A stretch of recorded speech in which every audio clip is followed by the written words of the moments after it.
بسم اللہ الرحمن الرحیم۔ السلام علیکم، میں ہوں جاوید اقبال اور آپ دیکھ رہے ہیں پروگرام سچ کے ساتھ۔ آج اپنے پروگرام میں ہم ملک کی جو سیاسی اور معاشی صورتحال ہے اس پر بات کریں گے۔ یقینی طور پر بجلی کے بلوں میں جو اضافہ دیکھنے میں آیا ہے اس کے نتیجے میں ایک عوامی احتجاج ہوا ہے، لیکن اس کے بعد پھر نگران حکومت بھی ایکشن میں آئی ہے۔ لیکن ظاہر ہے نگران حکومت کے سامنے بھی بہت سے معاملات ہیں۔ آئی ایم ایف کے ساتھ جو معاہدہ ہوا ہے اس کے تحت اہداف کا جو حصول ہے وہ بھی نگران حکومت کے لیے ایک بہت بڑا چیلنج ہے، لیکن اس کے ساتھ ساتھ جو بجلی کی قیمتوں میں اضافہ ہوا ہے وہ یقینی طور پر نہ صرف سابق حکومت کے لیے بھی ایک مشکل ہدف تھا یا مشکل کام تھا، کیونکہ ظاہر ہے آئی ایم ایف کے ساتھ ایک عرصے سے معاہدہ نہیں ہو رہا تھا، اور اس سے پہلے جب تحریک انصاف کی حکومت تھی تو اس نے آئی ایم ایف کے ساتھ جو معاہدہ کیا تھا اس کو اس طرح سے نہ پورا کیا گیا، نہ اس کمٹمنٹ کو پورا کیا گیا اور نہ ہی اس پر عمل درآمد کیا گیا، جس کے بعد ظاہر ہے آئی ایم ایف ایک بڑا مالیاتی ادارہ ہے، اس کے ساتھ حکومت پاکستان کی بے یقینی کی صورتحال پیدا ہوئی۔ جو سابق اتحادی حکومت تھی پی ڈی ایم کی، اس نے آئی ایم ایف کے ساتھ معاہدے کیے، اور پھر ظاہر ہے کہ اب نگران حکومت کا ان معاشی جو پالیسیز ہیں ان کا تسلسل بھی اس کے لیے بہت ضروری ہے، اہداف کا حصول بھی ان کے لیے بہت ضروری ہے، لیکن ظاہر ہے جو عام صارف پہ یا عام لوگوں پہ بوجھ آ رہا ہے مہنگائی کا، یا پھر بجلی کے بلوں میں اضافے کی شکل میں، یا پھر پیٹرولیم مصنوعات کی قیمتوں میں اضافے کی شکل میں، تو وہ بھی نگران حکومت کے لیے ایک بہت بڑا چیلنج بن گیا ہے۔ بہرحال نگران حکومت نے اب یہ فیصلہ کیا ہے کہ آئندہ 48 گھنٹوں میں کوئی ایک منصوبہ بندی ہو رہی ہے، ایک پلاننگ ہو رہی ہے کہ کس طرح جو عام عوام ہیں ان کو ریلیف دیا جا سکتا ہے، کیونکہ ظاہر ہے اس کے لیے آئی ایم ایف کے ساتھ بھی بات چیت کرنی پڑے گی۔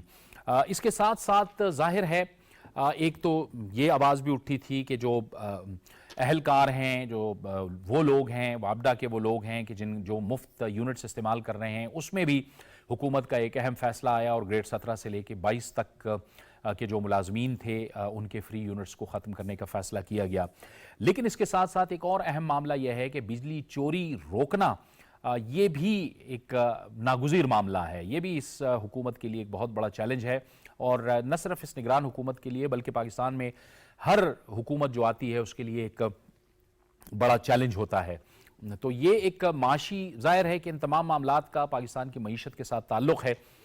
اس کے ساتھ ساتھ امن و امان کے حوالے سے بھی جو صورتحال ہے ہم دیکھ رہے ہیں، گزشتہ روز بھی بنو میں جانی خیل چیک پوسٹ پر ایک خودکش حملہ ہوا، جس کے نتیجے میں 9 جوان جو ہیں ہمارے شہید ہو گئے اور کئی اس میں زخمی بھی ہوئے۔ اس واقعے کی شدید الفاظ میں مذمت کی گئی ہے، لیکن نگران حکومت اور پاک فوج نے بہرحال اس عزم کا اظہار کیا ہے کہ ملک سے ہر صورت میں دہشت گردی کو جڑ سے اکھاڑ پھینکا جائے گا۔ تو ان تمام معاملات پر آج ہم بات کریں گے اپنے پروگرام میں، اور اس کے لیے ہمیں جوائن کر رہے ہیں ویڈیو لنک پر لاہور سے بلاول بھٹو زرداری صاحب کے ترجمان، پاکستان پیپلز پارٹی سے آپ کا تعلق ہے، ذوالفقار علی بدر۔ ذوالفقار علی بدر صاحب آپ کو خوش آمدید کہتے ہیں۔ اسٹوڈیوز میں ہمیں جوائن کر رہے ہیں سینئر صحافی اور سینئر تجزیہ کار جناب جاوید صدیق۔ جاوید صدیق صاحب آپ کو بھی خوش آمدید کہتے ہیں۔ کچھ ہی دیر میں مسلم لیگ نون سے سینیٹر رانا مقبول صاحب بھی ہمیں جوائن کریں گے، لیکن گفتگو کا آغاز بلکہ کر چکے ہیں۔ آپ کو خوش آمدید کہتے ہیں سینیٹر رانا مقبول صاحب، آپ بھی ہماری اس گفتگو میں شامل ہیں، بہت شکریہ۔ ذوالفقار علی بدر صاحب آپ کی طرف آئیں گے۔ آپ سے پہلا سوال یہی کہ ظاہر ہے ریلیف بہت ضروری ہے اور بڑی مشکل صورتحال ہے یقیناً۔ بسم اللہ الرحمن الرحیم، بہت شکریہ جاوید صاحب، آپ نے اپنے پروگرام میں بلایا۔ دیکھیں، سب سے پہلے تو ملک واقعی ایک بہت چیلنجنگ صورتحال سے گزر رہا ہے، اور ایسی صورتحال ہے جس کے اندر ڈالر بھی بڑھ رہا ہے، بجلی بھی بڑھ رہی ہے، گیس اور پیٹرول کی پرائسز بھی بڑھ رہی ہیں، اور عوام کی زندگی اتنی جیرن ہو گئی ہے کہ صرف غریب آدمی نہیں، عام آدمی بھی جو ہے اس مہنگائی کے بوجھ تلے دب کے پس کے رہ گیا ہے۔ اور اس سارے معاملے کو اب پچھلی حکومت نے بھی کوشش کی، اس سے پچھلی حکومت کی غلطیوں کی وجہ سے جو کچھ ہوا، لیکن آج آ کے چاہے وہ پچھلی حکومت تھی یا اس سے پچھلی تھی، آج آ کے آپ کے میرے جیسے بہت سارے لوگوں پہ، عام آدمی پہ یہ جو فرق ہے، اس کا بوجھ پڑتا جا رہا ہے اور بڑھتا جا رہا ہے۔ اس کا تو آپ صرف شدید الفاظ میں مذمت کر سکتے ہیں، کیونکہ اس کے اوپر حکومت کو پریکٹیکلی کچھ کام کرنا ہوگا۔ آپ دیکھیں بہت سارے ایسے ادارے ہیں بینکوں کے، آپ نے اگر کوئی فون لینا ہو، کوئی گھر کی سلائی مشین لینی ہو، کوئی واشنگ مشین لینی ہو، فریج لینا ہو، تو آپ کو 1 سال کے لیے قسطوں میں دے دیتے ہیں۔ آپ کے پاس اگر آپ کے پاس ان کا کریڈٹ کارڈ موجود ہو. تو یہاں پہ میں سمجھتا ہوں آپ کے پلیٹ فارم سے, آپ کے چینل سے میں یہ تجویز کروں گا کہ یہ پچھلی حکومت نے تو نہیں کیا, یہ نگران گورنمنٹ کرے یا اس کے بعد الیکٹڈ گورنمنٹ آ کے کرے, لیکن اس چیز پہ کام شروع کرے. ایک تو عوام کو فوری ریلیف دینا ہے, تو آپ سولر پینل کے اوپر ڈیوٹی بالکل ختم کر دیں, اور عوام کو یہ جو جتنے بھی ڈسکوز ہیں, منسٹری آف انرجی ہے اور جتنے متعلقہ ادارے ہیں, ان کو بینکوں کے ساتھ, اسٹیٹ بینک کے ساتھ بیٹھ کے 0% کے اوپر 1 سال کے لیے لوگوں کو سولر پینل گھروں کے اوپر لگانے کی فیسلٹی دی جائے, جس کے اندر گارنٹی جو ہے ڈسکوز جو کہ بلوں کی کلیکشن کرتے ہیں وہ بلوں کی کلیکشن کریں, اور لوگوں کے گھروں پہ سولر پینل ہوگا. ایٹ لیسٹ لوگوں کے اوپر یہ جو شدید دباؤ ہے بجلی کے بلوں کا, یہ اگلے 1-2 ماہ کے بعد کم ہونا شروع ہو جائے گا. اور گرین میٹر کے اوپر جو ہے بالکل آپ اس کو فیسیلیٹیٹ کرنا شروع کریں, کاز اگر آپ یہ نہیں کریں گے تو یہ ملک جو ہے متحمل نہیں ہے مہنگائی کا. عوام جتنا پس کے رہ گئے ہیں, آپ کے ہاؤس ہولڈ اور انڈسٹری سارے ہی جو ہے وہ تباہی کے دہانے پہ کھڑی ہے. اور اس کے ساتھ پھر آپ کو ایز اے اسٹیٹ آپ کو یہ ڈیسیجن لینا پڑے گا کہ ہماری ایک نیشنل فیڈریشن کی پالیسی کیا ہے. ہم نے اپنا ہاؤس ان آرڈر کرنا ہے کہ ہم نے دوسرے ملکوں کے متحمل ہونا ہے. اگر ہم نے اپنا ہاؤس کرنا ہے تو پھر ہمیں اپنے ہمسایہ ممالک ایران کے ساتھ سستی گیس بھی لینی ہے, سستا تیل بھی لینا ہے, سستی بجلی بھی لینی ہے, اور فوری طور پہ لینی ہے, اور یہ ساری کچھ ہمیں بارٹر ٹریڈ میں مل سکتا ہے. تو یہ ساری چیزیں ہمیں کرنی پڑیں گی, یہ چاہے نگران حکومت ہو یا نگران حکومت کے بعد آنے والی حکومت ہو, یہ عوام کو آپ کو ریلیف دینا پڑے گا. یہاں پہ پولیٹیکل سٹیبلٹی کے ساتھ اکنامک سٹیبلٹی بھی لانی ضروری ہے, لیکن اکنامک سٹیبلٹی اور پولیٹیکل سٹیبلٹی ایک دوسرے کے ساتھ بالکل جڑے ہوئے ہیں, اور یہ ایک دوسرے سے باہر نہیں ہے. اور یہ اسی صورت میں ممکن ہوگی کہ جب آپ عوام کو فیسیلیٹیٹ کریں گے, کیونکہ آنے والا جو الیکشن کا ٹائم ہے وہ تمام پولیٹیکل پارٹیز کے لیے چیلنجنگ ہے, اور اس کے لیے ان کو ایسا مینیفیسٹو, ایسی پلاننگ, ایسی اسٹریٹجائز کرنا پڑے گا کہ جب تک اس طرح کی چیز پلان کر کے نہیں دیں گے, عوام کو ریلیف نہیں دیں گے, عوام کے لیے فوری جو ہے وہ اس طرح کی فیسیلیٹیشن نہیں دیں گے, تو میں سمجھتا ہوں کوئی بھی حکومت کامیاب نہیں ہو سکے گی. اور اس ملک کو سٹیبلائز کرنے کے لیے, چاہے وہ پولیٹیکل یا اکنامک سٹیبلٹی ہو, آپ کو تمام stake holders, political stake holders including establishment, بیٹھ کے ملک کے لیے short term, mid term, long term policy بنانی ہے. اور سب سے پہلے آپ کو بجلی, گیس اور یہ جو ہے ڈالر کی سمگلنگ, اس کو روکنے کی ضرورت ہے. اس کے بغیر آپ کا ملک اکنامکلی سٹیبلائز نہیں ہو سکتا. آپ جو مرضی کر لیں, جتنے مرضی بڑے ایکسپرٹ کو لے آئیں, اور ایک جو چیز ضروری ہے وہ آپ کو پھر اپنے ملک کے اندر سے ٹیکس, جو آپ بجلی کے بلوں سے ٹیکس لوگوں سے وصول کر رہے ہیں, وہ آپ لوگوں کو, سٹیک ہولڈرز کو آن بورڈ لے کے, کانفیڈنس لے کے ٹیکس ریونیو بڑھائیں, ٹیکس نیٹ بڑھائیں, لوگ آپ کو ڈائریکٹ ٹیکسز دیں. جو آپ آج کل 8,000, 10,000, 12,000 ارب اکٹھا کرتے ہیں, ٹھیک وہی اگر 20, 30, 50,000 ارب اکٹھا ہو جائے ڈائریکٹ ٹیکسز سے, تو آپ کا ملک, آپ کو باہر سے کسی ہیلپ کی ضرورت نہیں ہے. ٹھیک ہے, ٹھیک ہے, آپ کی ملک کی تقدیر بدل سکتی ہے, بالکل اور صحیح, یہ بالکل فوری صحیح. کرنے کی ضرورت ہے, فوری کرنے کی ضرورت ہے. جی رانا مقبول صاحب, آپ فرمائیے گا. بہت سے فیصلے لینے کی ضرورت ہے, ظاہر ایک مشکل صورتحال ہے, اور پھر آپ لوگوں نے بھی ظاہر الیکشن کی طرف جانا ہے, تو یقیناً یہ آپ لوگوں کے لیے بھی ایک مشکل صورتحال ہوگی. جاوید صاحب, آج کیبنٹ کمیٹی آف سینٹ کا اجلاس تھا, اور اس میں چونکہ یہ کیبنٹ کمیٹی آف سینٹ کے پرویو میں آتا ہے, نیپرا بھی, اور یہ جو نیپرا کے تھرو, چونکہ نیپرا ریگولیٹری اتھارٹی ہے, اس کا بڑا رول اس میں ہوتا ہے, تو ساری بحث مباحثات ہوا سینیٹر سے. تو کمیٹی نے یہ آج فیصلہ کیا کہ آپ مہربانی کریں, جو ٹیکسز آپ نے لگائے ہیں, اور بے محابہ ٹیکسز لگائے ہیں, جس میں ٹی وی ٹیکس ہے اور ریڈیو ٹیکس ہے اور پتہ نہیں کتنے ٹیکس ہیں, جو غریب لوگ ہیں وہ تو فاقے پہ آئے ہوئے ہیں, آپ ان پہ ٹیکس لگائے جا رہے ہیں. اب بجلی کے بل کا کیا تعلق ہے ٹیکس کے ساتھ؟ یہ کوئی ٹیکس لگانے کا محکمہ ہے؟ یہ آپ بڑے انفیئر ڈیل کر رہے ہیں لوگوں سے. اس لیے اب آپ ان ٹیکسوں کو ڈیفر کریں. 400 یونٹ تک جن کے اوپر آپ نے ٹیکس لگائے ہیں, ان کو فوری طور پہ آپ ڈیفر کریں اور مت وصول کریں. یہ ایک طرح سے ڈائریکشن دی ہے سینٹ کی کمیٹی نے ٹو نیپرا. جو امیڈیٹ ابھی بات کر رہے تھے ذوالفقار صاحب، تو بات یہ ہے کہ یہ بالکل ساری انہوں نے ٹھیک باتیں کی ہیں. اس میں بار بار باتوں کو ہم ریپیٹ کریں چاہے کچھ کریں، بات ہے خری عمل سے.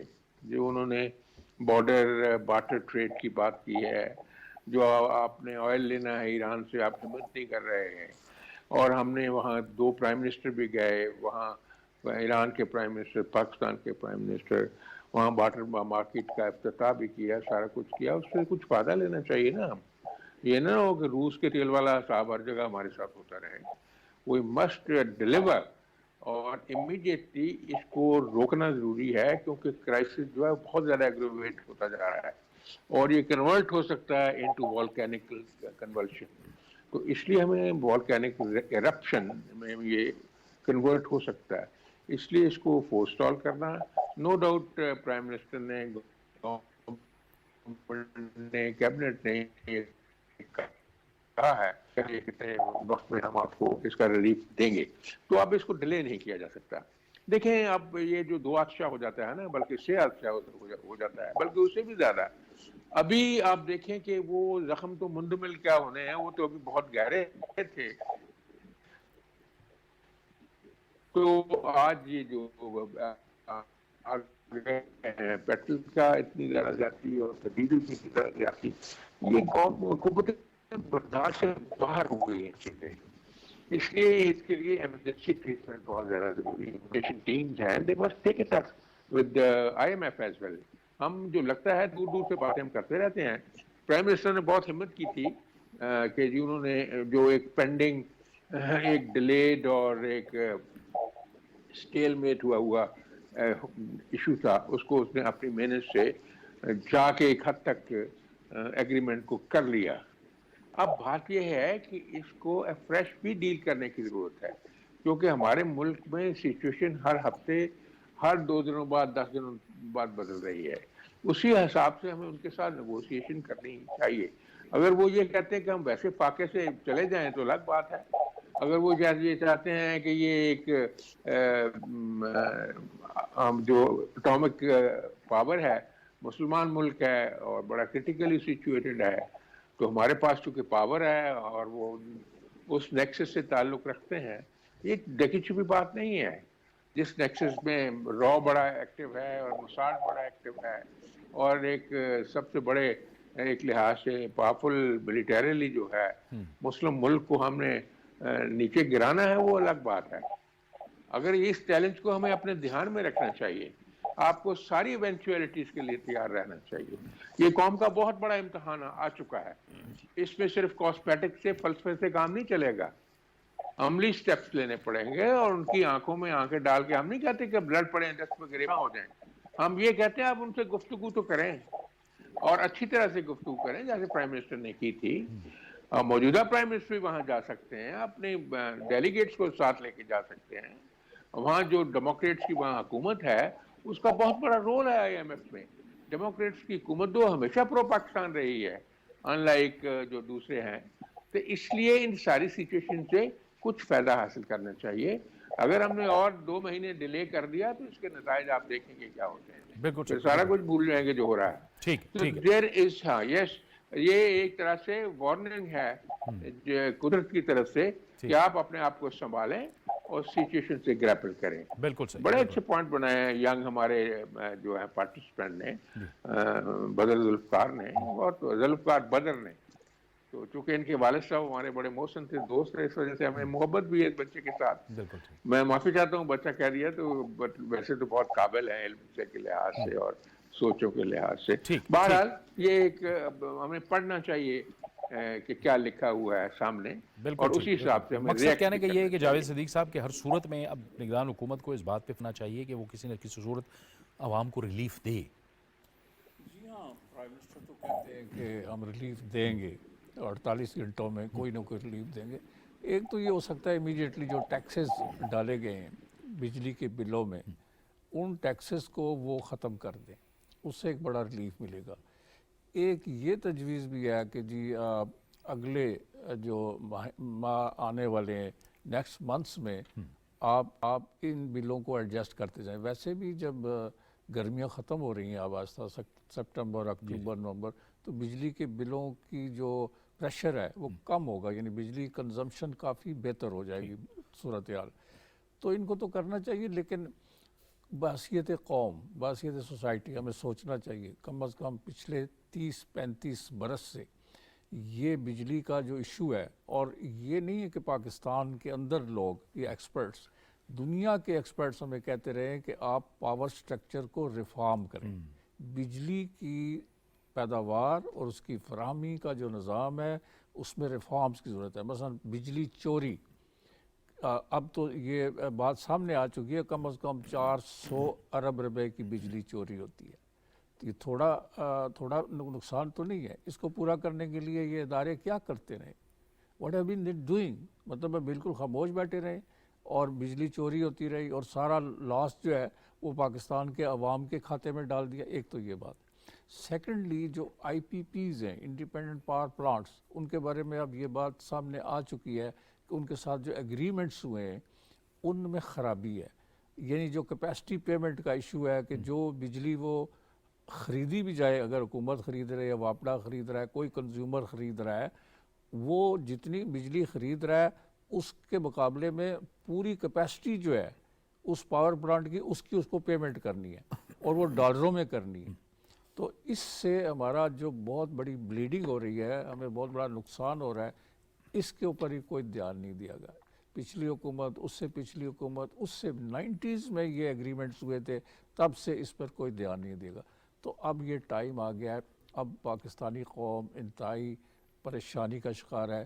ایک چیلنج ہے, معیشت کے کئی چیلنجز ہیں, جس میں سے ایک چیلنج یہ ہے بجلی کے جو ریٹس ہیں وہ اتنے زیادہ بڑھ گئے ہیں کہ ان کے لیے ہمیں we need to take some practical steps.